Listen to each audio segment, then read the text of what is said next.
248.10 is the belted male pig coming across there. That is an Allow Me end game. That one's mother would be end game never before. She raised the red belted litter that did pretty well last summer for everybody that we sold them to, and we made it them to Allow Me to kind of not have because Allow Me doesn't carry red to get a boar pig that looks like him, and I love his arm and his feature, just he could be a boar, he could be a bear.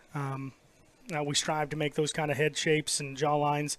Love his proportions, but again, I think mid-July to mid-August.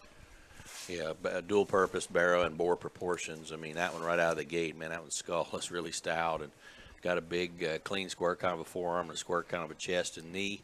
The right length of body to match everything in a big bear ring or boar ring, either one.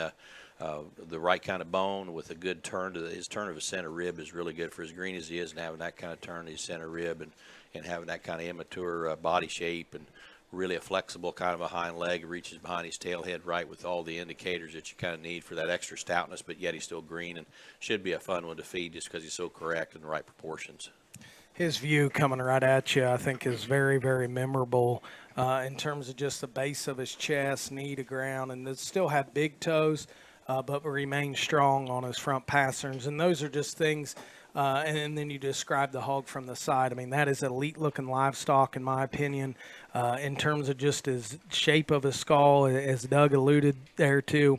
Jim talked about him being sound and comfortable. He's got the right kind of, length of body, the right kind of rib shape at this particular size.